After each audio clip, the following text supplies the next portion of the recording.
Podcast episode 2. What did I call these? The podcast experiment experience. Yes, that's it. It's not the most catchy title, but if it looks good on paper, on screen, it is good. At least it's long. At least it catches the eye. At least it's confusing enough for people to go, what? And have to read it twice, maybe. I don't know. It's fine. It's fine. Welcome to the second episode.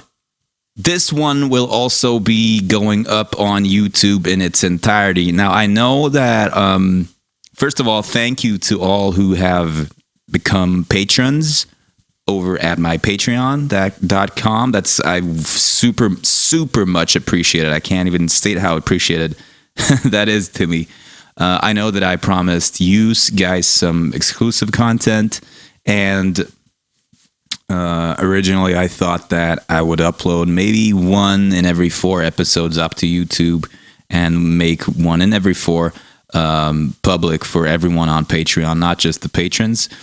But for the time being, I'm pretty sure that in order for these episodes to get heard, I need to just put them out there in their entireties, just up for public consumption. Because it's for you guys that I do this. It's not for monetary gain or anything. So I just want people to have. I just want to have some sort of audience so that I'm motivated to do these things.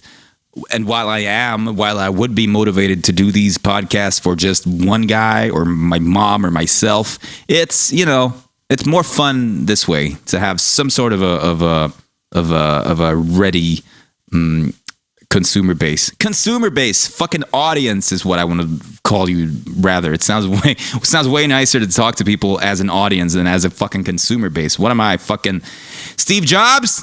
No, because he's dead. And so are all of us soon because of the corona. Just kidding. I don't want to get political or preachy about the corona situation at all. I'm not fucking qualified to talk. Wherever you are in your country, I hope you're safe. I hope you do your part in keeping this fucking pandemic in check. Yeah, it's not up to the fucking one guy sitting in his apartment.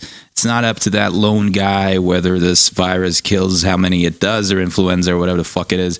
But you can at least with a clean conscience now just sit at home and listen to music and binge watch shit and just play video games because you're actually ordered to do that, more or less. So it's it could be worse. I am actually today at home as well, not from a quarantine, self-imposed or otherwise, but because my sciatica. It's fucking killing me. I'm one of the fortunate ones that can still go to work because I'm needed. My workforce is needed in the kindergarten / daycare / teacher line of work. So I'm fortunate to be able to go to work every day and just have something to do and make a living. But today, sciatica, or actually started on Saturday. Those of you that don't know, sciatica, the sciatic nerve is basically a nerve in your lower back, I think, somewhere along the lumbar, and that nerve can get pinched or damaged or something, and that leads to just fucking crippling pain and discomfort. It's not that bad for me, although it sucks. And I mean, I know people have it worse than me, but someone always has it worse than you. You're never the fucking guy that can hold the trump card of being, I am the one that has it the worst of all, so fuck all of you. No, it sucks.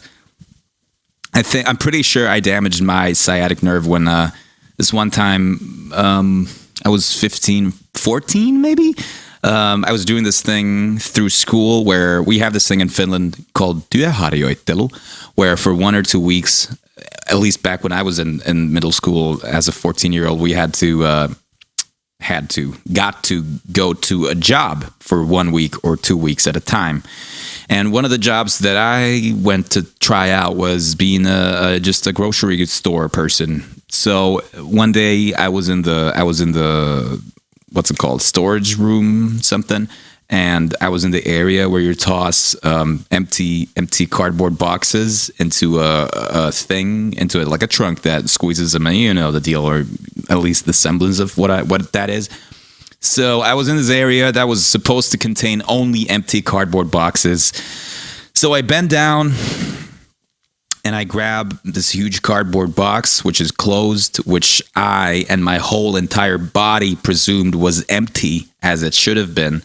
So I bend down, just like straight up, just bend my entire back. My legs are straight, firmly planted in the ground, and I grab the fucking handles of the box, and I jerk my body upwards. My body in the position of lifting up a cardboard box that weighs, 40 grams or something. And boom, it's actually stocked full of pineapple juice boxes. And fucking my back just went, it actually went way more than that. It went like, and since then, my back has never been the same. It sucks. I started having back issues as a 14-year-old. But it is what it is. And so every now and then my sciatic nerve flares up, which means that I get this, starts off as a tingling in my lower back, and then it, in a matter of a few hours, it starts spreading down my legs. And usually it's my right leg, but sometimes it's both. And that tingling spreads all the way down to my toe, and starts off just like this tingling discomfort, and then it turns into pain, this numb ache, and then as a result of that, my lower back gets so fucking, it's just straight up, I'm immobilized, basically. I can't turn, I can't be in any other sort of position than lying down, really. And even then, just lying straight on my back or on my side, it's really uncomfortable. And I can't bend my back at all. Not at all. I can't do any like rotating or any sort of fucking shit. So I just need to be effectively still for like 2 or 3 days at a time, and then it starts easing up. So I'm having one of those days today. So that's why, hey, great job. I can sit down in front of my computer and record a podcast for you guys. Last week, I ended the podcast with this monumental, epic masterpiece made by myself and Haru called Wheelchair Warfare. That was sort of like the part where my podcast was played out by music. This time, I think I'm going to play in the podcast before we get to the meat and potatoes of this one. Here is an old track that I made as under my Metal Guys pseudonym in 2009, I think. So as a 20-year-old, this one's an instrumental, and it's pretty good. It's not a good song. It's just what I did with Metal Guys was I sat down and I just exploded out riffs and creativity, not without a single concern for, okay, does this make a listenable track? Does this make a listenable song? Does this even make sense? I just wanted an outlet where I could just blah out all the creativity that I had in me, in my ADHD mind, when it came to sitting down and grabbing a guitar and just writing, composing riffs after riffs after riffs after part after part after part. The way that I used to create these tracks was I had my Roland TD12, I think, or TD9K electronic drum kit. I plugged, check this out. I plugged that electronic drum kit right in the line in. So no MIDI, no nothing was involved. I just plugged the fucking thing right into my line in, into my microphone jack or input, and I booted up my Cool Edit Pro recording software, which nowadays is Adobe Audition, which I use nowadays, and I improvised one long drum take. So I just played drums for, I don't know how long this song is, 3 minutes, and then I basically composed guitar riffs on top of that one long drum take. And I mean, the result could be worse, honestly. And I like this one. I still do, even though I was 20 and it's very juvenile, but it's not that juvenile. And also a big bonus is that it doesn't feature vocals, because my Metal Guys tracks, which had vocals, they were fucking, like, the vocal arrangements were just, they're too loud, there's too much going on, every scream is too long. I've just started learning on how to scream and using my voice, and I thought that every time I opened my mouth, just straight gold came out. And but luckily this one doesn't have any of that. It's just a weird composition. Pretty cool. Oh, what else recording geared wise did I have? I had I think at this time I had my Charvel Model 3 guitar.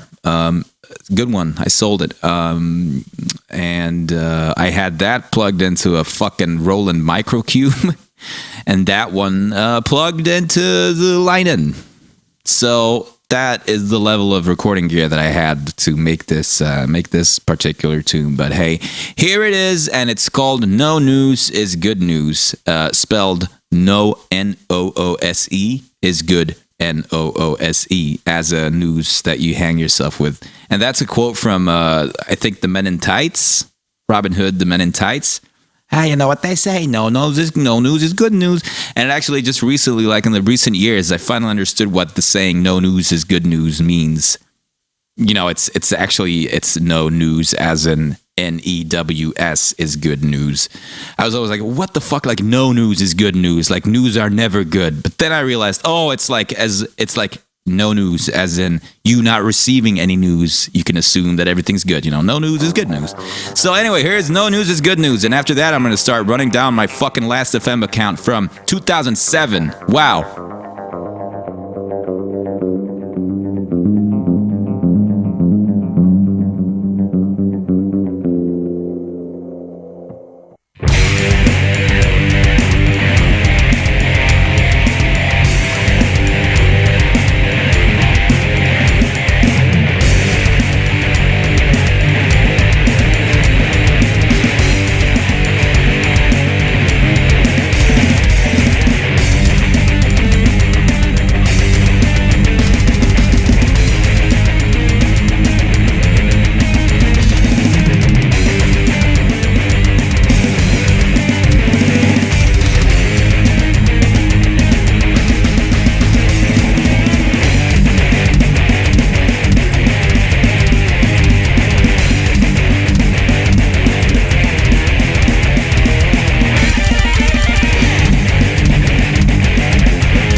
No news is good news there by myself as Metal Guys. Okay, so let's jump into my Lastfm account. Those of you who are familiar with the app, is it an app? Is it a site? Who knows? This is from the 2000 odds.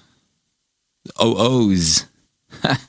You know how it works. I used to, when I started this Lastfm account, that was in January 2007, I used Winamp. Of course, I used Winamp to listen to my music. So I had either CDs that scrabbled to Lastfm, or then just like people used to do, I downloaded albums off from blogs or Blogspot. That was a big thing.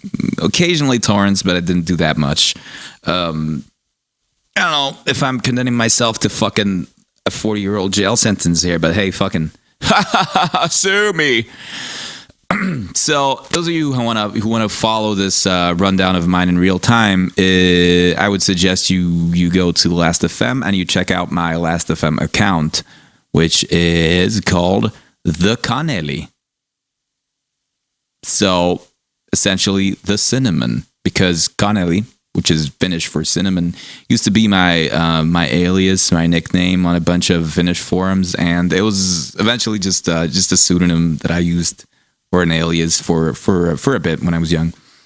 It's spelled all in one word: THEKANELE. THEKAN as in Neil Armstrong. ELE. So head over there if you want to check this stuff out with me as I go along. I love the feature, the basic feature, which is what have you listened to for the last 7 days, what have you listened to for the last 30 days, last 90 days, 180, 365, and all time. I'm going to start running down just from the last 7 days all the way back to, then we can go, start jumping back to 5 years, 10 years, 13 years or so. This is cool. I'm looking forward to this, actually, because this is probably, I never checked my own Lastfm account really to see what I've been listening to. So this is exciting for me as well. I'll definitely be running into artists that I've been obsessing over at some point in my life and then totally forgotten about or moved on. Whether inadvertently or consciously or so. So this is gonna be a trip. Anyway, here we go. Lastfm account. What have I been listening to for the past 7 days? Top artist number 1 is Lord Gore. Now, Lord Gore, and that would be today, by the way. Lord Gore 24 plays. Today, when I started my sciatica quarantine day, I sat down at my computer. I was like, fuck, I want to listen to something. I need to listen to something. And Lord Gore came to mind. Lord Gore is I don't know what the fuck you'd call it, like a brutal death grind core band, gore grind-ish type of stuff. I've never been into that type of stuff. As a whole, but for some reason back in I think 2005 or so, I got really into Lord Gore, which is this really niche underground band, and I think what appealed to me about them or him or whatever it was back then was that it's like groove oriented almost. Yeah, it has like disgusting like vocals and stuff, but it's fun, it's groovy, and it's well made. And so I sat down today at Spotify and I typed up Lord Gore, because I think the last time I've tried to look up Lord Gore, they haven't been on Spotify. But be lo and behold, as Zach says from Ghost Adventures, not only did they upload or have they uploaded or made available on Spotify their previous 2 albums from I think 2003 and 2005, which are great. Especially recommend Resickened. Is that the fucking name of the album? I don't remember. It's a 2005 one. They, under my radar and under everyone's radar, last year they released a new album, the first album in 15 years. Lord Gore, I have to check out what it's called. It's called Scalpels for Blind Surgeons. I've listened to it twice already today, and even though I'm not into this type of stuff really anymore, I've spent my fair share of listening to this type of stuff in my past, in my youth. Something just was like, Hell yeah. Oh, this is so carefree. It's such good feels, positive vibes music in the most fucked up, twisted way. It's just so nice and so cozy to listen to this sort of stuff when it's really well made. And yeah, so Lord Gore. Lord Gore is my top artist for the past week at 24 plays, which is not a lot because I don't spend a lot of time listening to music nowadays anymore with a spouse and 2 kids. But then at second place we have Beck with 22 plays. You know, loser Beck. I'm a loser, baby. So why don't you kill me? That song I haven't been listening to at all, nor his 90s discography. I got into Beck big time a couple of months ago through his last 2 releases, which are just straight up well-made pop music. Very, very catchy, very, very well produced, good pop music. So I've been listening to a lot of Beck lately. Also this week. Third place this week is Poppy. Speaking of fucking pop, here's fucking Poppy. Holy shit. I, as many others, raised my eyebrows up to my fucking, all the way up to my retreated hairline when I saw the tour announcement with Gojira, Deftones, and Poppy. My last knowledge of Poppy was when she made these not as creepy as they're made out to be YouTube videos of I'm Poppy. So I knew that persona of hers, but I missed that she made music. Apparently she's been making pop music over the last however many years. So when I saw that she was in the same bill, on the same tour as Deftones and Gojira, I was fucking mystified. So I had to look up what the fuck does she do nowadays. So in essence, she just released a new album called I Disagree.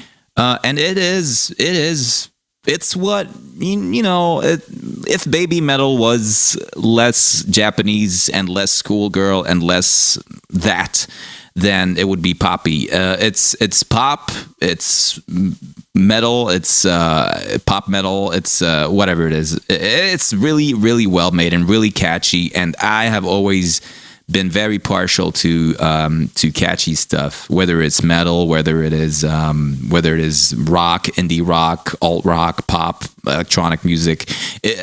I like stuff that is catchy, instantly catchy, and I like stuff on the very other extreme of that spectrum, stuff like Neurosis, which takes years to catch on sometimes.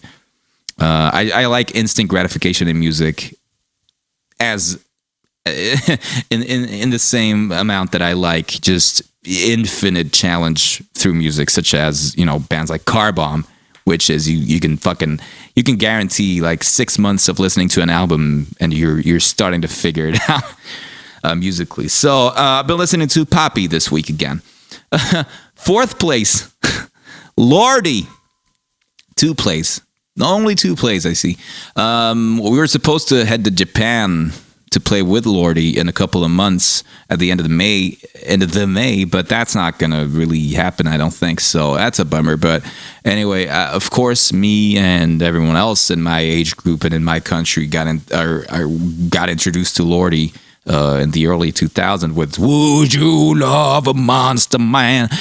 And I got that CD as a laugh, and me and my big brother would used to listen to it and sort of laugh at how campy and shitty it was. And I told my girlfriend, hey, we're going on tour with Lordy. And she's like, no fucking way. And as a joke, like during a car ride, we were like, fucking let's put on some Lordy.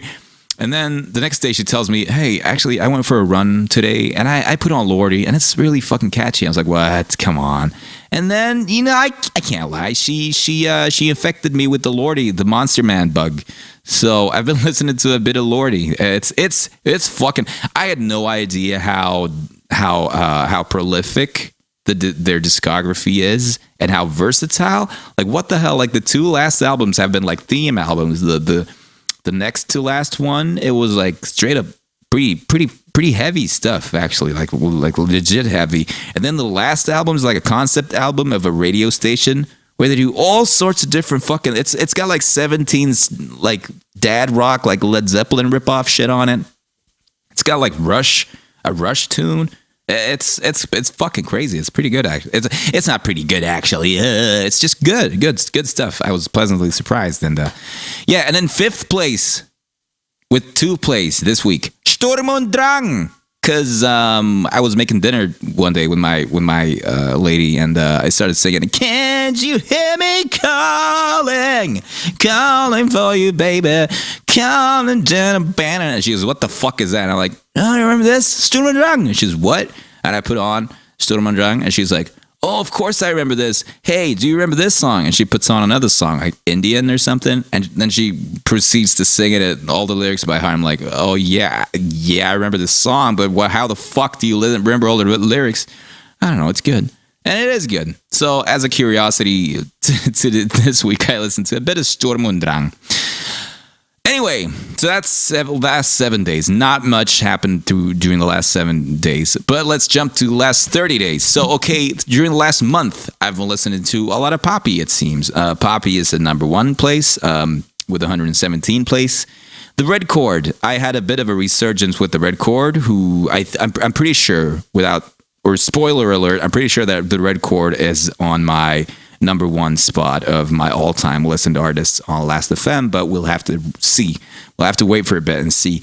The Red Chord, 90 plays. I actually, during the last month, I also recorded a Red Chord vocal cover. So I had a week or so where I listened to a lot of Red Chord again, just to, because it's fucking good metal. It is truly metal music that transcends genre. It's got hallmarks. It's got hallmark qualities of technical death metal, of hardcore, of deathcore, of grind. It's just a melting pot of all things great. So yeah, been listening to those guys a bit for the last month. And then in 3rd place with Lordy with 54 plays. So apparently I've been into the Monster Man lately a bit. And then Beck, 52 plays. Listening to those same 2 last pop albums because they're fucking great. And then in 5th place, Rammstein, 35 plays. I think me and the lady sat down and played fucking Donkey Kong, and I was just so depressed because we're stuck in this shitty ass fucking level, and I just put on Rammstein for no reason while I was sort of getting drunk. So, yes. Okay, let's jump to the last 90 days. What have I been listening to over the past 3 months? Well, here the Beck is the clear winner because during the past 3 months, I've listened to 558 Beck tracks, all spread across those last 2 albums. I looked up Anthony Fantano's reviews of these last 2 albums, and he gave them shit reviews. And I'm not surprised, honestly, because I feel like that dude is not as knowledgeable. I mean, that's it. He's knowledgeable on a statistic level of music because he listens to so much shit. He can name drop any band. He knows everything about fucking every band. He's the Wikipedia of. He's the internet's busiest music Wikipedia nerd. It feels like to me because his musical analysis aren't very accurate or hard hitting to me. It seems like he plays a lot on comparisons and saying stuff like, "Oh, I've been listening to Beck for when Orale came out in 97 or 96. That was good and I loved it. But now comparing that to this is garbage." He plays a lot on that, is on his knowledge and his past references, and he speaks like he's 50 years old. He's like fucking my age or a few years older or something, and it's not like he has that personal fucking connection to just every fucking artist out there, but he's a good dude, I think. But yeah, he shit on these last 2 Beck albums that I love. I don't really get it because it's pop. It can be forgettable if you sit through and listen to it once, but if you really can't tell that this is pop music made by an individual who has very, very much going on in his musical brain with the structuring of the songs, with the layering, with the elements, which is like all these super nice details, then I'm sorry, I just don't take your verdict very seriously, because if you miss out on what's what's truly lying there. For example, my big gripe with his review of Beck's Hyperspace album, which I think it's called Hyperspace, it's hyper something, is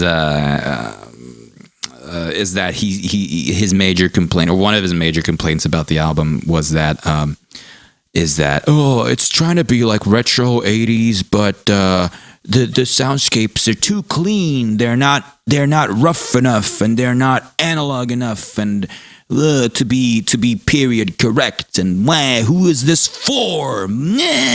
And I didn't catch a single fucking 80s reference or throwback or anything. It's like, yeah, it's got the same sort of synth wavy qualities to the music, but there's 0% fucking straight up just 80s throwback qualities to the songwriting or the songs themselves. It's like, yeah, fucking sonically, yes, the synth pads that he's chosen and Pharrell Williams chose for this album have similarities to what the fuck was used in the 80s. But that fucking Fantano, that doesn't mean that this is an 80s throwback fucking Stranger Things ass album, idiot. And also, it's like, yeah, no shit. The synthwave stuff from the 80s sounds, more outdated and true and original. It's because they were using fucking cutting edge technology back then to have the most pristine and clear and crystal clear and fucking mind blowing synth sounds of the time. So clearly, even if you want to go for that aesthetic now, you have so much better gear to use. You have so much more to do. So naturally, having the same mindset of creating a certain type of music nowadays sounds clearer, sounds punchier, sounds brighter, sounds more complex and layered. Even if you would sit down and I'm gonna make a fucking synthwave album in the vein of the 80s stuff. Yeah, it's gonna sound fucking better now because the equipment is better, you fucking idiot. Like, it's not like the guys back in the 80s sat down and were like, okay, we're gonna make this sound sort of muddled, and it's gonna sound dated in like 3 years. No, these guys back then, they sat down and they made the most cutting edge shit back then, which is what this album is now. So fuck you, idiot. Anyway, moving on. My top played artist for the last 3 months. Also Poppy. Yeah. Check out Poppy. I love her. Good artist. And then third most played listened artist for me during. I gotta stop fucking saying this in before every artist. You know the drill by now. The presidents of the United States of America. You may remember these guys from the mid '90s with songs like Lump and I don't know, Kitty, Volcano. My sisters were my two older sisters were big into this band in the mid '90s, and I was a kid, and I loved it because the songs are cute and they're catchy, and their drummer is phenomenal. The dude plays such cool drum parts and such cool drum grooves, and I'm pretty sure he has one tom in his kit, at least back then on these albums, and it's rarely heard. And he has a hi-hat and a big-ass kick drum and a snare that sounds great, and he has one splash cymbal. So that means no ride parts, no crash parts, no crash hits, no China hits, no ride hits, no ride bells, no nothing. It's a fucking splash and a hi-hat. I think maybe on the second album he had two splashes, but that's it. And just how you're able to create great drum grooves that are never repetitive or simplistic with that setup is holy fuck. Also, the guitarists, there's three guys in the band. One plays a bass guitar called it's written bass guitar as in BASITAR, which is I forget what the setup is there, but I think it's like two bass strings on a guitar or something like this. It's like a 2-string, and then the other guy plays a git bass, which is some form of that. It's like 4 strings on a whatever, but it's anyway. They have these custom made degraded instruments, if you will, and they make such wonderful tunes on them. It's positive, it's happy, it's songs about animals and bugs and shit. It's such good stuff. So check them out if you haven't. The Presidents of the United States of America. That's the name of the band, by the way. I can wholeheartedly recommend you check out their second album, which is called, I fucking don't remember. I think it's called 2. or something. Just look him up on Spotify. Yeah, whatever it's called. And then fourth, Slipknot with 98 plays. I've been listening to a bit of Slipknot this month. It's the past 3 months. It looks like maybe it's been the new album. I don't know. And the Red Chord, the 90 plays that from last month. So it looks like they made it up onto the top 5. Sorry, the top 5 of the last 3 months as well. Okay, now we're gonna start getting into some other artists. I hope as well. Well, the top 1 artist of the last 180 days, that is half a year, is Beck, still with the same amount of plays, still the same albums. And then in second place, finally something new, Deichkind, 378 plays. Deichkind is a German hip-hop / electronic group. I forget how many of the guys there are in the band. There's several. They're long running. I think they're from the 90s. But yeah, they make very, very futuristic sounding, very cool hip hop. They just released a new album last year. Wer sagt denn das? I love it. I've been listening to quite a bit of German hip hop lately, and you'll hear more of that later on in this Lastfm rundown. But there's something about the German language when I listen to it in music, when I listen to it in hip hop or metal, as in Rammstein, whereas I know enough German to where I understand. Written German, I can pretty much understand, 80%, give or take, of what's being said in written German, regardless of context. I can figure it out. When I listen to spoken German, the percentage drops to maybe 60-ish. But when I listen to German in music, specifically in hip hop, there's enough stuff that I understand there that I get. I get the satisfaction of understanding what's being said in the songs, but it is also wonderfully abstract enough so as I don't get sick of it, because there are entire parts, sometimes an entire verse that I just can't replicate in my head. I can't get something stuck in my head when I don't know what the fuck they're saying, what the words are. So listening to that's a big recommendation for me, actually. Listening to music that is performed in a language that you're not fluent in, you get so much more runtime or whatever the fuck you want to call it out of an artist that you can't understand, because you can't get sick of a song that you can't sing in your head. When you're not listening to it, it's really something. And Deichkind. Yeah, that latest album, really, really good stuff. I recommend. They've got also super crazy music videos up on YouTube. The video to the title track of the album, Wer sagt denn das? It's great. What else? Kein Party? I don't know. It's really, really fucking good stuff. Also, they have, speaking of Rammstein, Till Lindemann is featured on one of their tracks, and it's the coolest, because nowhere on the album or on the Spotify list does it say featuring Till from Rammstein or anything. It just says the title track, 1000 Jahre Bier. And listening to the song, I was like, hey, hold up, what the fuck is that? It is. So that was a really, really cool thing to have there. Yeah, Deichkind, love him. Third, Primus, 269 plays. I'm pretty sure. Well, I mean, obviously, Primus is one of those bands that transcend my Lastfm account from the year 2007. I mean, God only fucking knows how much Primus I've been listening to in my youth, in my life, starting from the mid 90s. But anyway, during the last 180 days, I've been listening to a bit of Primus, 269 songs worth of Primus. I think mostly because I had a couple of months or a month at least, where I was heavy into playing Primus on bass again and learning new Primus songs on bass. And I made a few Primus bass covers again. So that's probably why they had a bit of a spike here again. And then there's Poppy again. Hello, Poppy. And then Annihilator in fifth place. Yeah, they released a new album very recently, but that's not the one that I've been listening to a lot. I think I've been listening mostly to, out of the albums that are on Spotify, I think I've gone back and listened to actually the previous one, For the Demented, a lot. I love it. Also, but I've been listening to a lot to the Annihilator albums that are not on Spotify. That is King of the Kill, the '90s albums, because I love them as well. Yeah, good stuff. Good stuff.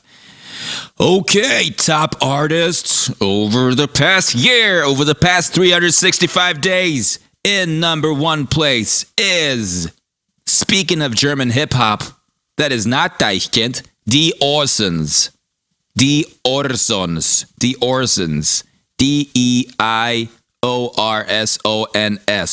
This fucking group. This is a group of 4 German musicians / producers / MCs, rappers, whatever the fuck you want to call them, that make some of the most fucking beautiful music.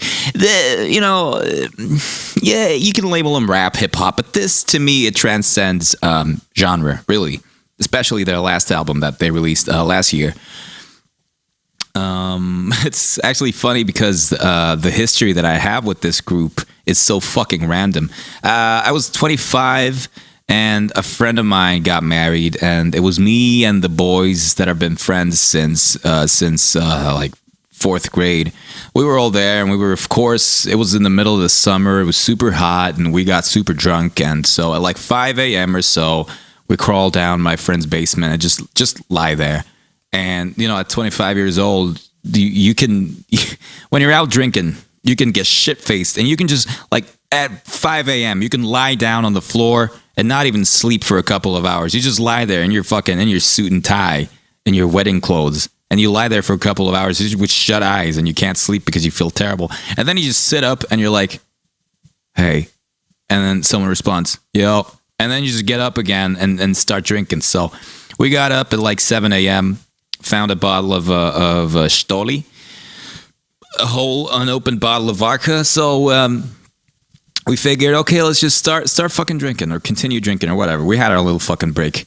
So so in this friend of mine basement, there was this huge sound system. Friend of mine hooked up his phone to the sound system, and he went into Spotify and typed in vodka because he wanted to put on, I think, is it Korpiklani who has a vodka, or they have beer, whatever. The Fintron maybe has some fucking Finnish folk metal band has this song about vodka.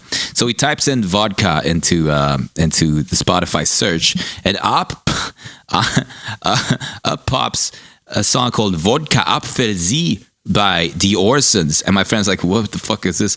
And he clicks it, and fucking the most absurd German hip-hop track starts blaring, and we lose our shit. We're coming down from being drunk and like getting drunk again on vodka, and we hear this. We haven't slept, and it's the funniest fucking thing because it's so absurd. We're sitting there, not yet shitting, sitting there listening to a weird fucking German hip-hop track. It's just crazy. And so that became like our vodka anthem for that year at least. So whenever we were together drinking, at some point we put on Vodka Apfelsie, and so yeah. And then a few years pass, and I met a friend of mine, and I instinctively, just for some reason, I'm like, hey, remember that vodka song? And I remember that the group's called Die Orsons, so I type in Die Orsons in YouTube or something, and I'm like, okay, I wonder what they're up to nowadays. And lo and behold, they've released a bunch of stuff since then, stuff that's way better. And I put on something for a laugh, and I noticed, holy fuck, this is cool. The next day, the first thing I can think of is one of the songs that I've been listening to with my friend the previous night, Ventilator, I think it was. And I just have that track playing in my head, and I can't get enough. And I look him up again. I put him on in my headphones. I go out for a run, and I fall in love. And Jesus Christ. And that was, I think, December 2018. And since December 2018, I have been listening to probably mostly Die Orsons, because it is music that to me transcends language, transcends genre, and just how fucking good it is. Yeah. So big recommendation. If you're into hip hop, check out the Orsons. Also check out Deichkind. They're similar but not really comparable. They have different styles, but yeah, the Orsons is more like musical, more chill.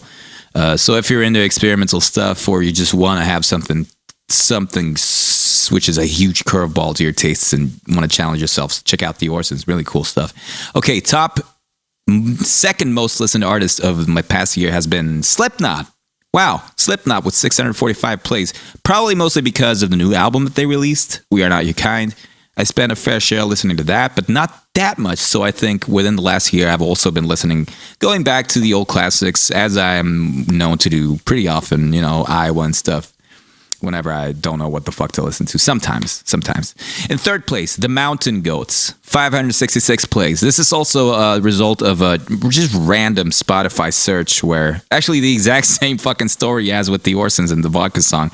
Last summer, me and a friend were sitting on the beach, and I start typing in something. I start typing in CAD because I'm looking for an artist. And then before I type up the entire artist I'm looking for, a song suggestion pops up and it says Cadaver Sniffing Dog. And I'm like, what the fuck? Cadaver Sniffing Dog? Okay, let's listen to Cadaver Sniffing Dog. And this really cool song starts playing. And we're like, what the fuck? This is cool. It's like what? Steven Wilson rock? What the fuck is this? And I had the exact same thing as with the Orsons. We listen to the song a couple of times and then we go on our ways and do other stuff. And then the next day when I'm hungover, I'm like, what the fuck was that Mountain Goat shit? And I look it up and I listen to it and I'm like, hell yeah.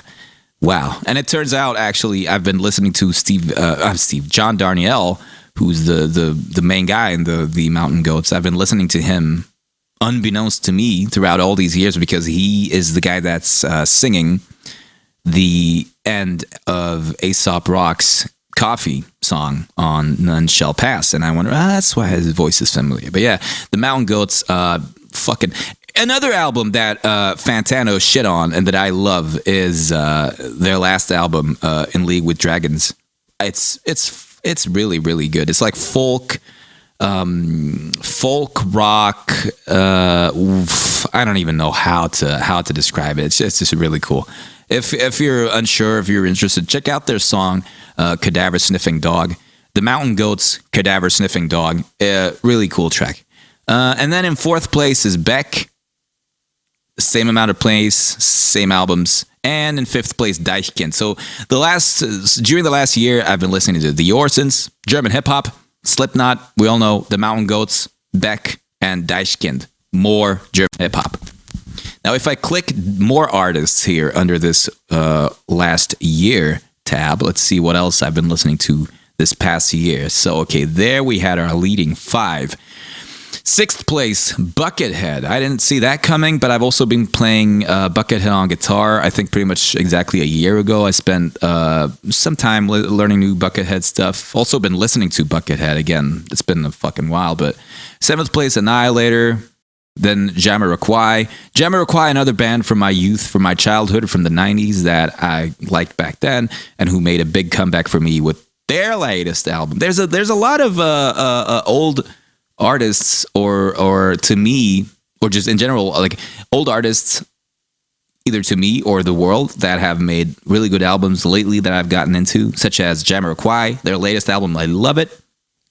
Primus, Deftones, Poppy, Stone Sour, Presidents of the United States of America, Animals as Leaders, Pantera, Disfiguring the Goddess, The Red Chord, Medea, Despised Icon, Scooter, System of a Down, Tony Harleman, Lamb of God, and then the list looks like just my average tastes over the past 10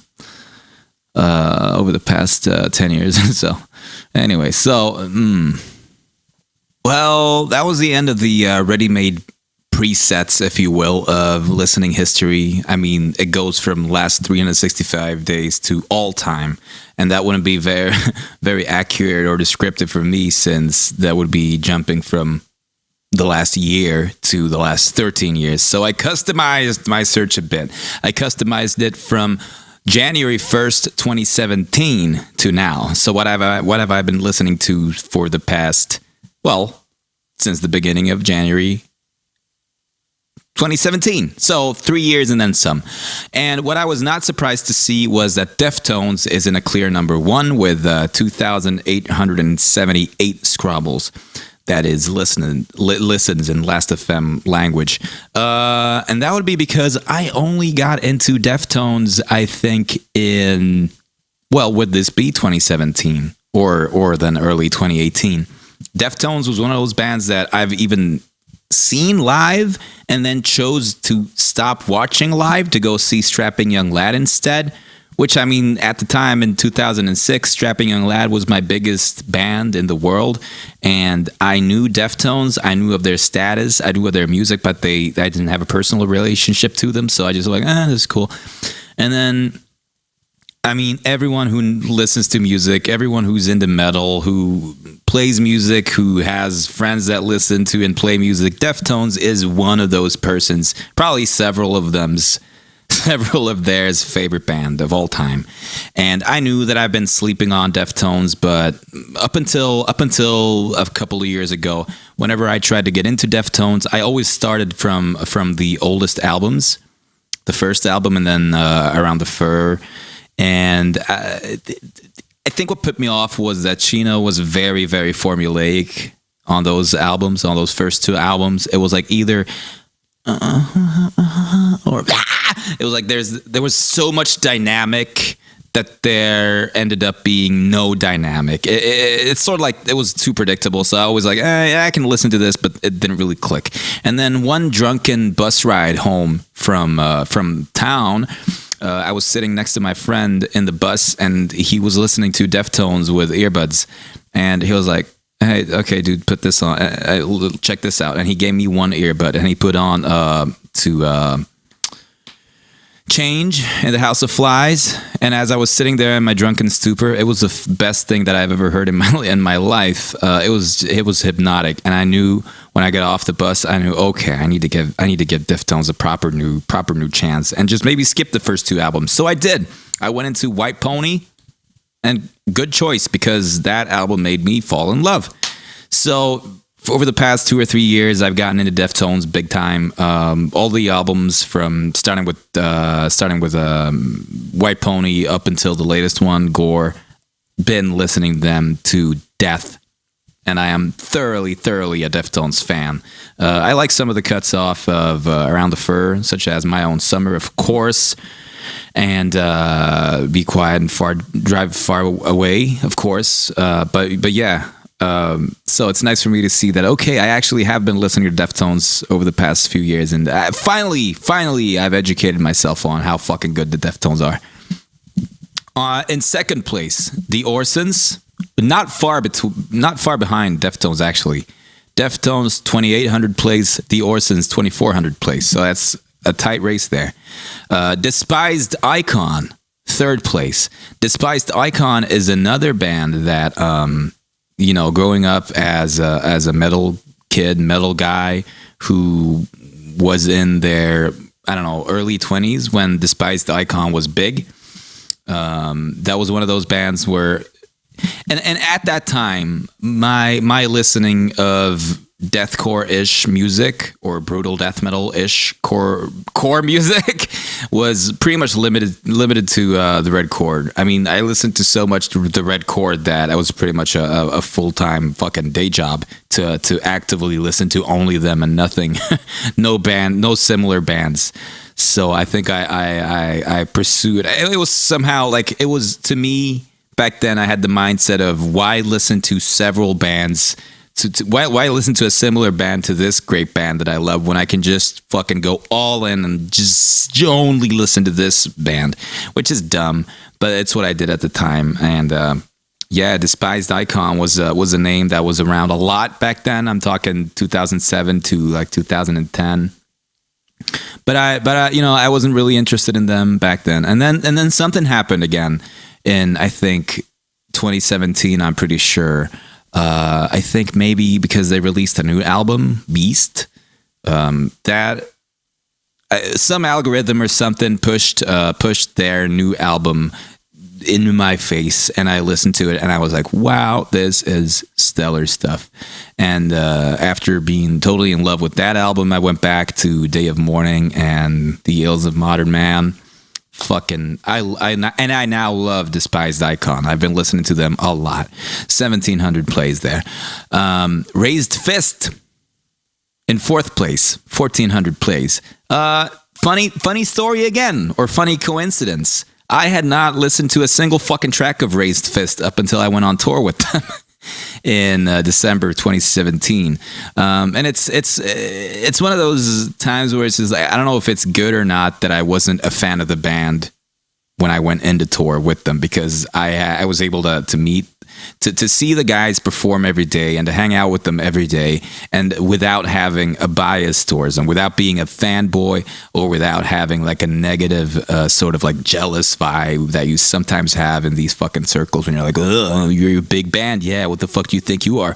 And then you puff up your chest. I don't do that, but you know, it's always like there's this hints of like everyone's trying to sniff around everyone else's farts and their own farts, and it's like, yeah. So it's sometimes I feel it's best to go in when you go in on tour with a bigger band.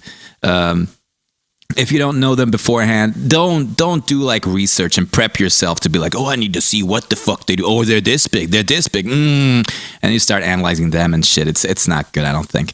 So I went into a tour with Raised Fist with my band Medea.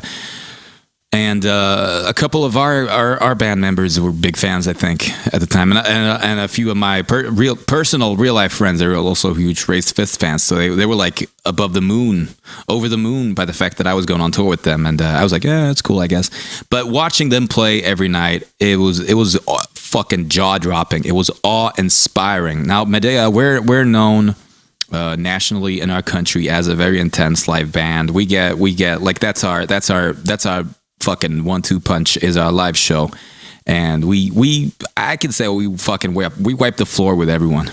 Come at me, we wipe the fucking floor with every fucking Finnish band, but live. But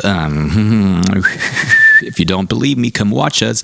But just standing at the side of the stage, watching Raised Fist every night, not knowing the songs from before, yet the songs being so good that after seeing them perform, you know, 2 nights in a row, I already remembered. I knew the fucking songs.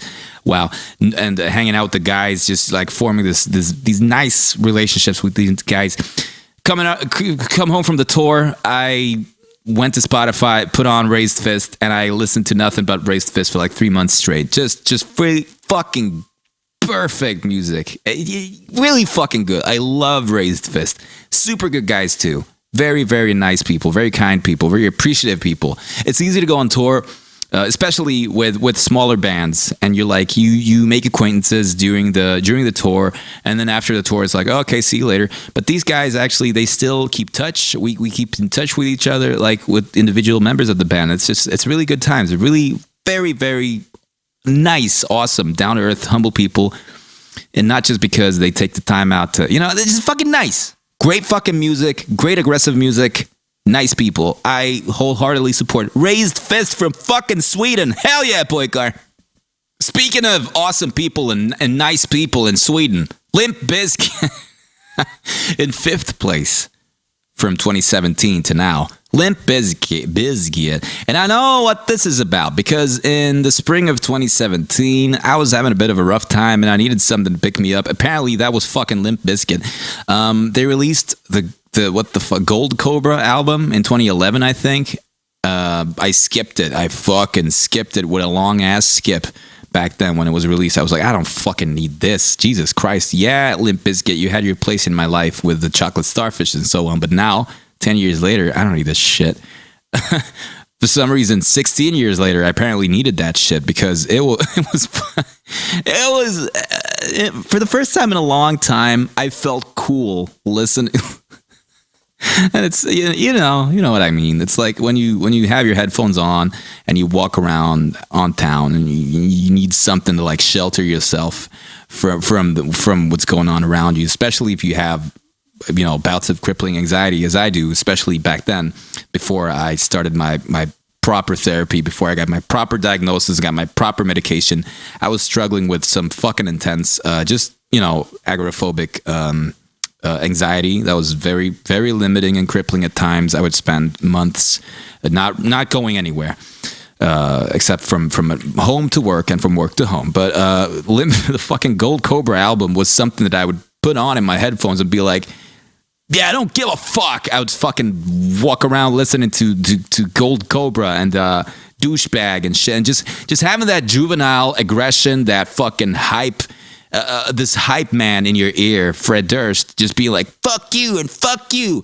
It was just fucking empowering to me at that time. And it's, the tunes are catchy. Gold Cobra is a good album. It's a good album. It's probably, if I would listen to it now, I'd probably not be crazy about it. But, sometimes you have those times in your life when you need something that clicks. And at that time, 300-something years ago, I had a period in my life where I just needed apparently I needed fucking Limp Bizkit and Gold Cobra. So that was, it's kind of funny. But yeah, I mean, I've never been the one to the type of person to be like, new metal, or guilty pleasure, Limp Bizkit, or the fucking guy that goes, Limp Bizkit sucks, but West Borland's really good. West Borland's so fucking underrated. At this point, West Borland is so fucking underrated that he's overrated. He's overrated. He's been overrated for a long time now because everyone keeps fucking munching on his nuts. He's like, whoa, West Borland's so fucking good. Why does he play Limp Bizkit? Well, because he fucking makes Limp Bizkit songs. He's not that good. Yeah, he's super. I love him. I love him. He's fucking awesome in what he does, but it's not like he could I've been using this word a lot, but it's not like he could transcend Limp Bizkit into doing something very much more than that, I don't think. So he's doing what he does best in that band.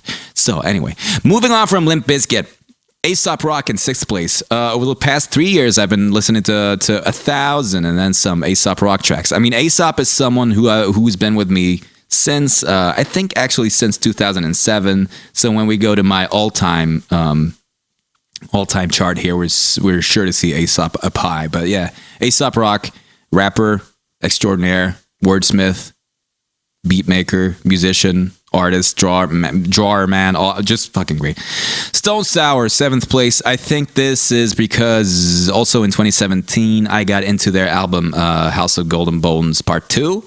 Is that the 2013 one? The one with I don't know, not a hit song that I had heard around that time, but yeah, just a really, really, really good album. I listened to it again a couple of weeks ago. It's really, really good stuff. Smashing Pumpkins in 8th place with also 1,000-something view listens. I mean, the Smashing Pumpkins, that band, I have no idea how much I've been listening to them throughout my life, but ever since Melancholy and The Infinite Sadness came out in 95, I have been fucking... The Smashing Pumpkins have defined my life in so many parts. When I was 8, when I was 12, when I was 15, when I was 20, when I was 25, 30, at so many parts of my life have they been integral, and their sound and their nostalgic effect and their to me, to me they're one of the original bands to me in my life, and they still I need them in my life. Jimmy Chamberlain, their drummer, is to this day, in my opinion, the ultimate drummer for me. When I first heard him play, I knew at that point already. I decided that I wanted to be a drummer. I wanted to play drums, and every opportunity I could, I air drummed, or I banged on the table. I banged on pots and pans. I even developed the fucking, to this day that I use my teeth. Like I can you hear this?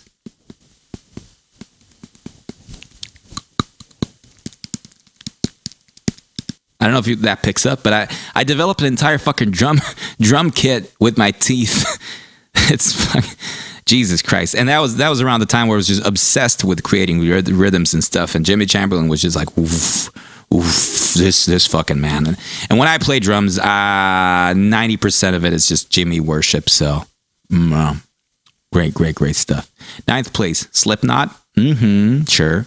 Jethro Tull in 10th place. Jethro, yeah. They're also one of those old bands for me that I've been listening to since I was like 9 or something, when my dad first introduced them to me. They have, their discography is like 50 million albums, or should I say, in those 50 million albums, there's like... if you want to put it in those, well, if they have released 50 million albums, I can safely say that 20 million of their albums are on a relatively constant playlist for me. They are one of those bands for me that are very important. System of a Down, needs no introductions. That's another band that has been around from way, way, way before 2007 for me. In fact, since 2000, whenever I first heard Chop Suey on the radio, I knew this is a band that I fucking love, and since then, I fucking loved them. Cadillac Ron, 12th place. Cadillac Ron, rest in peace, is a fairly unknown rapper from the Bay Area of Los Angeles. Cool. Well, let's not get into that too much because, yeah, but if you want some really, really hard-hitting, straight-up junkie gangster, not even gangster, just junkie, grimy, real-ass, depressing addict rap, Cadillac Ron. He died a few years ago. But he also always claimed that he would die, so he died, so yeah. Next, Fun Lovin' Criminals, another long running band for me. Started, who knows, probably with Scooby Snacks in 96, although I liked that song, but I didn't get the album until I think 2000. And since then, it's been one of my favorite bands. It's beyond chill, beyond good, beyond nice music. Cool, sexy even. Fun Loving Criminals. Hatebreed, Run the Jewels, Steven Wilson, Death Grips. These are all bands that I predict their numbers will be skyrocketing compared to this from 2016 to 2017, because at this point I'd already sort of had enough of Run the Jewels, I think, for 2017, because that's probably the only fucking thing I listened to in 2016, but we'll have to see. Actually, let's go to from January 2017 to now. Let's go instead from January 16 to January 17 and see what I listened to during the spectacular year of 2016. So let me just click around for a bit and apply. What the fuck? When did I listen to Run the Jewels? Apparently during 2015. I'm sorry. Okay, because the number one artist in 2016 for me was Baby Metal with 1,500 scrobbles. I'm sorry, but I'm also not sorry. When Baby Metal came out with, I think the only song that I heard was Gimme Chocolate. And it's not like I hated it or disliked it, or that I disliked them because of this is silly. What the fuck, the fucking Japanese tiny girls? This is garbage. This is not metal. That is not the reason at all. The reason was that the song that I heard was Gimme Chocolate, and that song is just, the musicianship is poor on that one. Honestly, it's the programmed drums are really dry. The production is shit. The guitars are bad. The riffing is bad. So I thought, okay, this is just really, really bad metal music shat out with like this gimmick thrown on top of it. It's not like I had an allergic reaction to the schoolgirl singing and stuff. It's like whatever. Unique vocalists and unique vocal sounds have always appealed to me. So that part I had the least problem with, but my big issue with Baby Metal when they came around was that the production was just bad and the song was just bad, I felt. But then they released the next album in early 2016, the one with Karate, and so I went from hearing Gimme Chocolate whenever that came out and not liking it to checking out Karate when it came out, and I was like, what? So there's an actual band now. And I mean, the chorus to Karate it's amazing. You can't sit down and listen to that song and say that chorus is bad. Because earlier on I was speaking about how I like pop, I like catchy stuff, and if it's in the form of, it doesn't matter to me if it has like distorted guitars or double kick fucking drums or 808 or just super generic pop music, acoustic guitars, whatever instruments or means are there to make a good pop song. It's okay with me, and it doesn't detract from the fact of the metal genre as a whole. that someone makes pop music utilizing metal instruments or metal sounds. It doesn't fucking matter to me. So Baby Metal, I got really into that album. And you know, it was cheery, and not in the creepy like the schoolgirls, because I, as any sane adult, do not see, or I can't see it as a sexual thing, because it is not. 12-year-olds, 15, whatever the fuck they are, they're not sexual to me as a man over 30. So it's not that. It's not that either. It's just good. I liked listening to Baby Metal that year because it was fun. Fun is the key word. Fun stuff.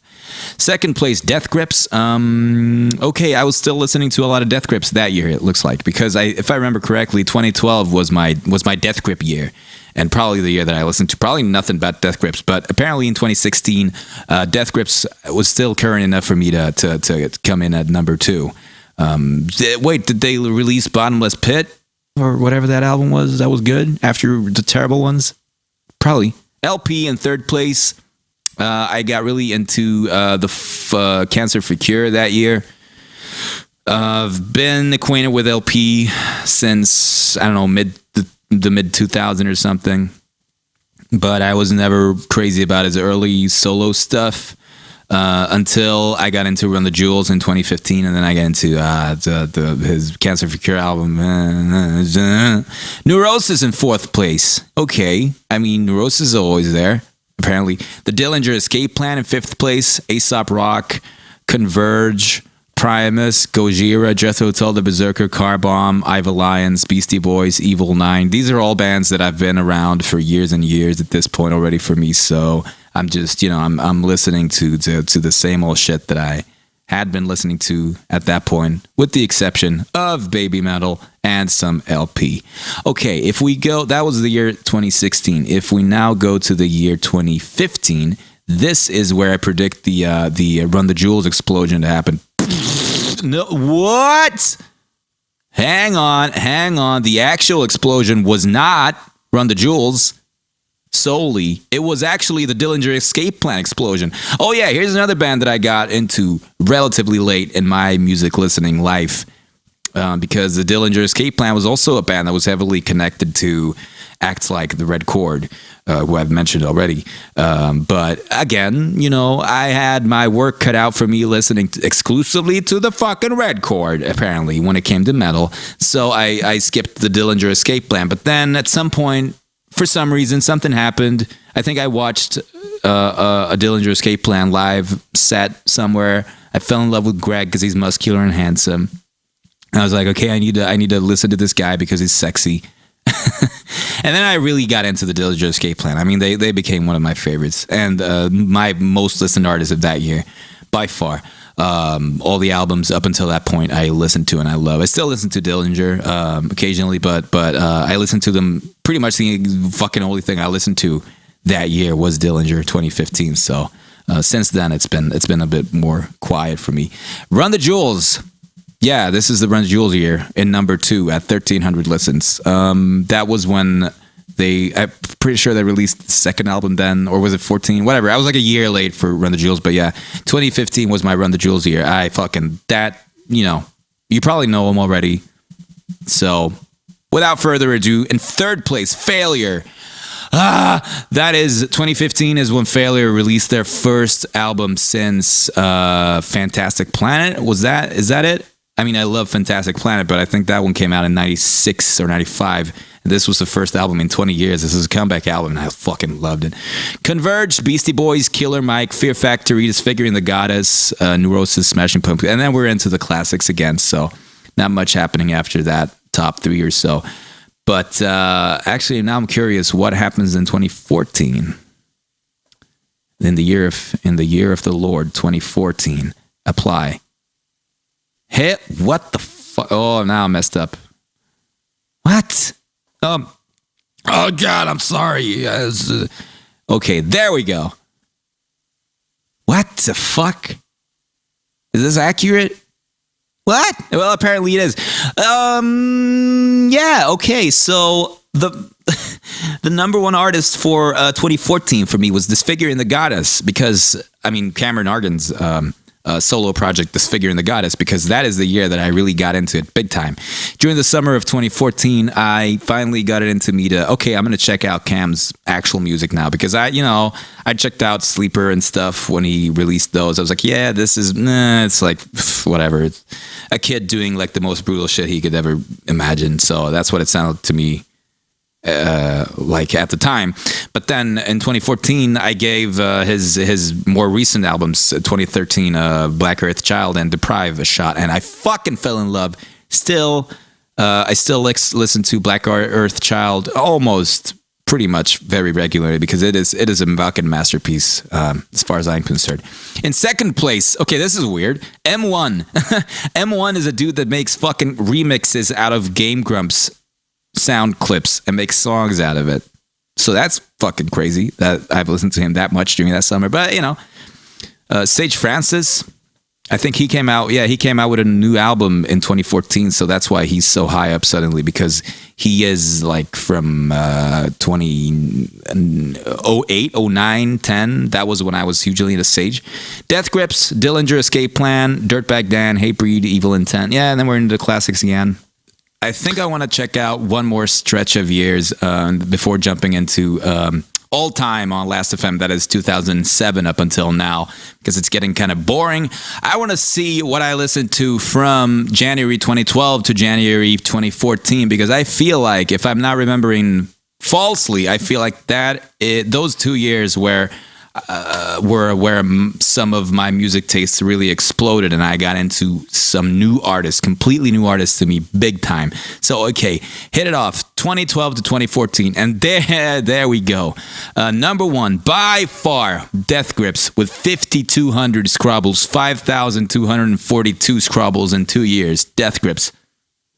2012 was when I first heard Ex-Military, and then they came out with The Money Store. And those albums, they probably changed my life. Actually, they came out with fucking, what's it called? No Love, Deep Web as well in 2012. Yeah, pretty much the way I listened to music and the way that I perceived music changed with Death Grips, because here we had something that was so fucking ugly and abrasive and just, I don't know, unlistenable, just anxiety-inducing, vomit-inducing, yet so appealing to listen to for me, because I feel like I've understated all other types of music in this podcast except pop. Like the only genre of music that I've really praised in this fucking podcast episode is like, yeah, I like pop. I love pop. Any form of pop. Pop, pop, pop, pop, pop, pop. When in fact, the amount of pop music I listen to is very fucking marginal and very, very picky. Like it's Beck, Poppy, baby metal. That's like the pop that I've been listening to over the past 5 years. So I think it's because people probably assume, and I know that the majority of stuff that I've listened to throughout my life is metal. It's heavy music, but it's not just metal. It's heavy music in all forms, in all genres. It's heavy metal, not heavy metal as a genre, but it's like heavy stuff. It's heavy metal, it's heavy dark rock, it's heavy electronic, it's heavy hip hop. It's the stuff that's dark and aggressive and brutal even. So Death Grips hit the fucking nail on the head with that when they came out. When I first heard them, the first track that I heard was Tachyon, and that, holy crap, that set off something in my brain where I was just like, this is like a nightmare. It's like Silent Hill. It's like taking how playing Silent Hill 3 felt to 14-year-old me and just listening to that as music.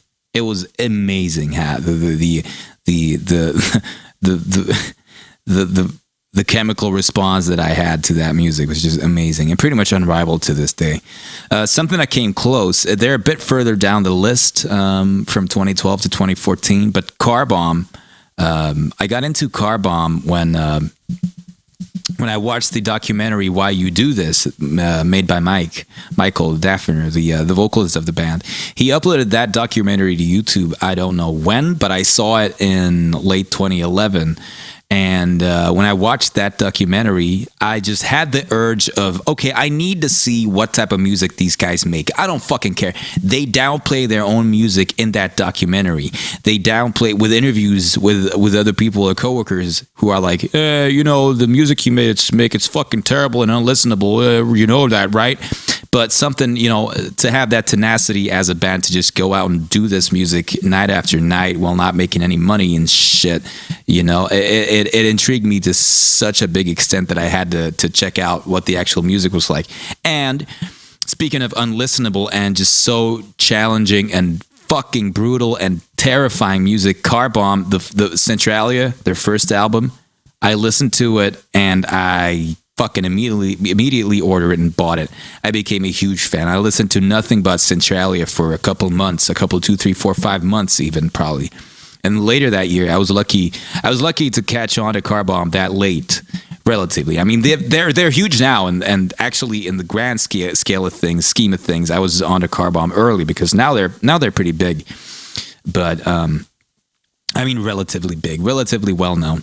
But in early 2012, they weren't really, because the only release they'd released up until then was Centralia in, I think, 2007. So I got that album 5 years late. And then the same year, later on, they released the next album, which was great, and I loved it. And I actually, through covering Car Bomb on YouTube, I actually got the attention of the guys, and we became like, Facebook acquaintances and stuff, and we'd occasionally chat and stuff, and they'd share my covers and stuff.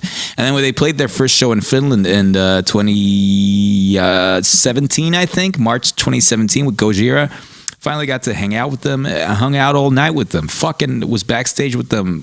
They took me to meet the Gojira dudes because they're friends and they're fucking business partners even. And that was one of those nights where it's like, okay, like look at all that I have gotten out of making covers up on YouTube. Here I am hanging with my fucking like childhood idols Gojira because I fell in love with Car Bomb because of a documentary that the vocalist fucking the internet's crazy, YouTube's crazy, life's crazy.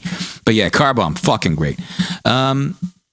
Other bands that I listened to big time during those 2 years from 2012 to 2014 was Porcupine Tree. That is the year that I think 2013 is when I got into Porcupine Tree and Steven Wilson. It's just a friend of mine turned me on to them, and since then it's been mwah, mwah, mwah. Other big listens from those years, the Queens of the Stone Age, another band that have been around since No One Knows. The song No One Knows from the album Songs for the Deaf, released in 2001, 2002, anyway. Big childhood / youth favorite of mine. Annihilator, yes. Aesop Rock, Revocation, Hatebreed, I Am Legion, Blood for Blood, Assassino, Sage Francis, Static X. Yeah, dude, there's a lot of good stuff here. Anyway, okay, drum roll, the big reveal. Let us now go to my most listened artist of all time, according to Lastfm. Or not all time, but from 2007 up until this day. Okay, are you with me, folks? Let's fucking end this show with a fucking bang. My number one listened artist of all time, according to Lastfm, from 2007 up until now, is The Red Chord with 10,864 plays. The Red Chord, what can I say? These beautiful hunks of man meat have made such classic albums such as Fused Together in Revolving Doors, Clients, Pray for Eyes, and Fed Through the Teeth Machine. All of them fucking great. If I was to recommend what album to check out, if you really wanted to get into new great metal music, would probably be actually Clients. I mean, don't get me wrong, all of them are great, but they're all a little different. And even though I personally fucking adore their last album I think it was from 2009, Fed Through the Teeth Machine, if you don't have the backstory of what the Red Chord is really like, then, you might get turned off by the fact that it's pretty chuggy. It's the chuggiest album that they have. But when you know the musical background of the catalog that these guys have, you know that, okay, these chugs have a meaning to them. But still, yeah, fuck it, just go. I mean, it's in 2009, so chugs are outdated by now. I mean, there's no fucking Gent or Periphery bullshit on the album, so it probably sounds super fresh again, even just straight up chugging. So go check out Fed Through the Teeth Machine. If you want a specific song recommendation, probably Hour of Rats. Hour of Rats. It is fucking whether you know the song or not, even if you love the song, just take a time out, take 3 minutes out of your life right now to pause this fucking garbage and go listen to the Red Chord Hour of Rats to just hear a fucking start to finish awesome metal song with everything in it. Okay, number 2. Well, it's not fucking metal. It's rap. It's Aesop Rock with 10,243 plays. Aesop Rock came into my life in 2008, I'm pretty sure. When a friend of mine linked me on MSN Messenger, Forest Crunk, I think it was, one of his instrumental tracks off of an EP of his. And I was like, this is pretty cool. Oh, it's a rapper guy? Okay, cool. Oh, he's white-ish? Cool. Even cooler, because I'm white. Because I need something to relate to. Nah, I'm just kidding. Yeah, Aesop, he's been there. He's been there for me, man. I mean, he doesn't really need introductions. By today's standards, he's super old school. He's been in the game since the 90s. He's also one of those working fucking dudes that has never compromised his style, his integrity, his art, and just through word of mouth and through internet, he's steadily gaining more and more and more traction. And respect through his fucking art. He is, I mean, maybe you've seen the articles of a few years back where his vocabulary is, I think, you know, it outnumbers, outclasses Shakespeare, some stuff like this, where it's, yeah, I mean, you can do that by just, I don't know. You can do that by grabbing a dictionary and just using all the obscure fucking words you find and slapping them together in cryptic bars, which he has been accused of. But like, especially in the recent years, on the releases that he's released, like last year, his last release, The Impossible Kid. It's not even wordplay. It's just art. The way he phrases things, he can tell a story like no one else can. So, big recommendation, Aesop Rock. In number 2. And in number 3, another hip-hop man, Sage Francis, a personal hero of mine. When I was like 19 years old, I wanted to be Sage Francis. I wanted to be that goofy motherfucker. I wanted to be the crazy guy who got mad at stuff, who had such a persona, such a character that I wished that I could have that confidence into just being whatever the fuck I wanted to be. He's like a punk rock revolution in one man. Sage Francis, yeah. Also, speaking of wordplay and stuff, a wordsmith, not really comparable to Aesop Rock, but the way he writes his lyrics is amazing. I've seen him live a few times. I've met him. Super nice dude. Super influential. Yeah. If you're into hip hop and you don't know him and you listen to this podcast, which is highly, I doubt it highly, then you check him out. He's monumental for me. 4th place, Neurosis. Well, actually, yes, Sage Francis also came. Oh, I should probably backtrack a bit and say that yes, I think 2007. The beginning of 2007 covers all of the Red Chord. I started listening to the Red Chord in 2007 when Pray for Eyes came out. I started listening to Aesop Rock in 2008. So this Lastfm account covers all of Aesop Rock and the Red Chord. It also covers all of Sage Francis for me because I started listening to him at around 2008 as well. But it does not cover all of number 4, which is Neurosis, with 8,262 plays of Neurosis. And that is insane because, I mean, compare 8,000 plays of Neurosis tracks versus 10,000 plays of the Red Chord tracks. Probably the average Red Chord song in length is 2 to 3 minutes. The average Neurosis song in length is probably 6 to 13 minutes. So I'd love to have these stats of, instead of plays, having minutes listened to, because I am definitely sure that Neurosis would crush everyone underneath them in terms of straight listening time in minutes, because of the length of their songs. But yeah, Neurosis, man. Plus, even 2007 doesn't quite reach back far enough to cover all of the Neurosis that I've listened to, because in 2005 is when I first got introduced to them, and I got A Sun That Never Sets and Souls at Zero, and I spent a good amount of time listening to them, but it wasn't really up until probably 2008 that I really got nuts over Neurosis. So yeah, but yeah, you know me and my Neurosis, so it's not very surprising there. And then in sheer minutes, in sheer time listened, they are by far number one for me in Lastfm most listened artists. 5th place, Death Grips, 7,949 plays.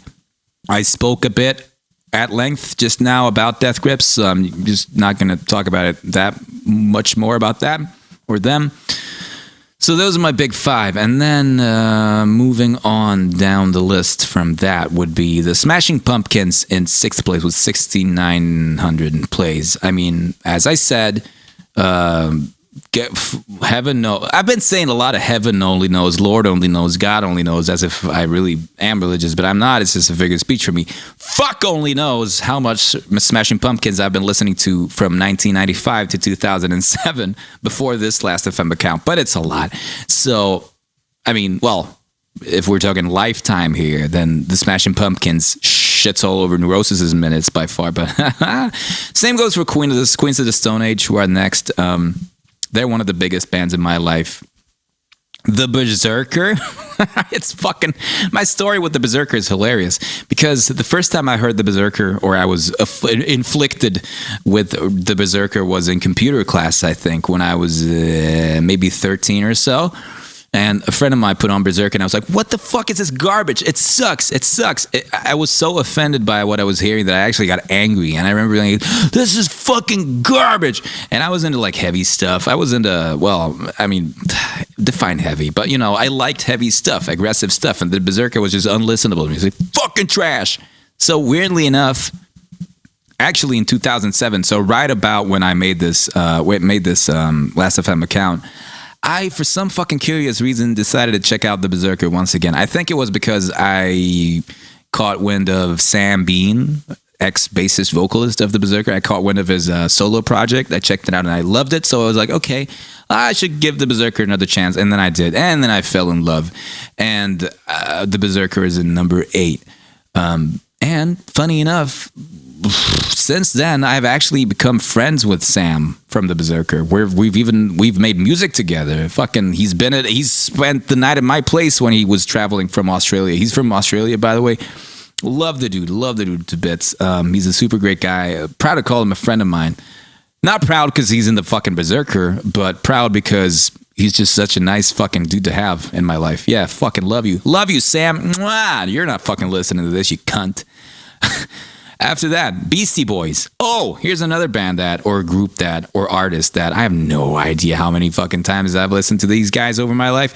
Arguably been listening to them before the Smashing Pumpkins even. So before 1995, because Sabotage was huge in 94 probably, and that's maybe my first exposure to them.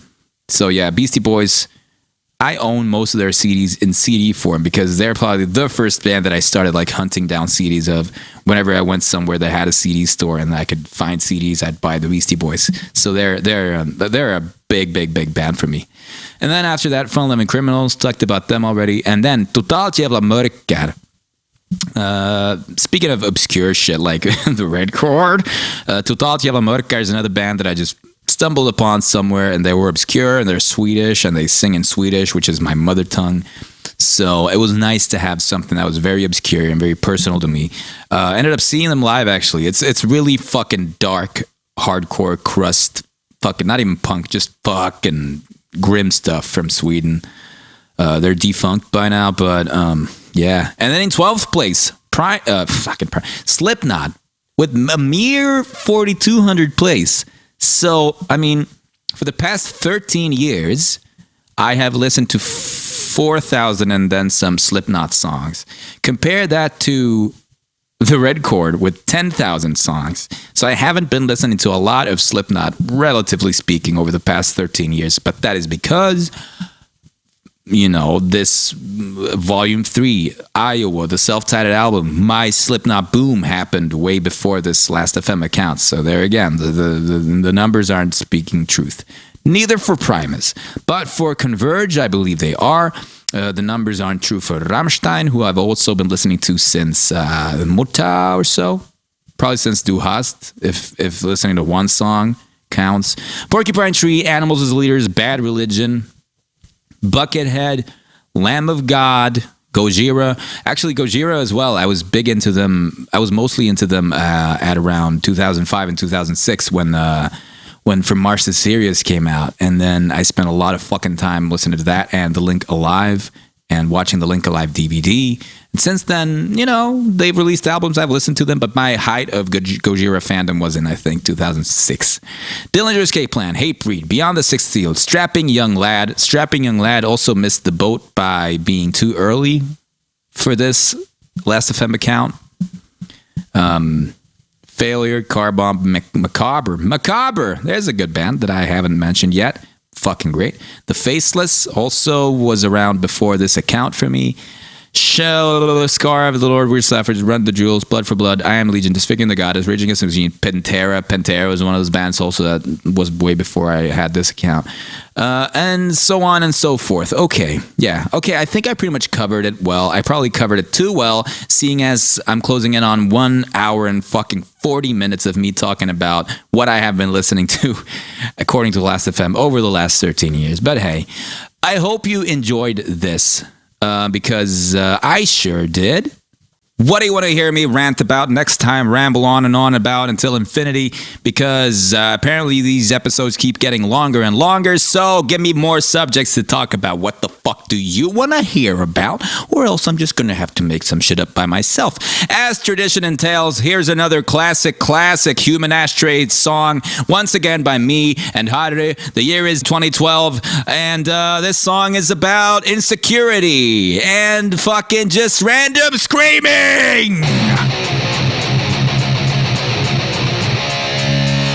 too many nights, like wide awake in bed.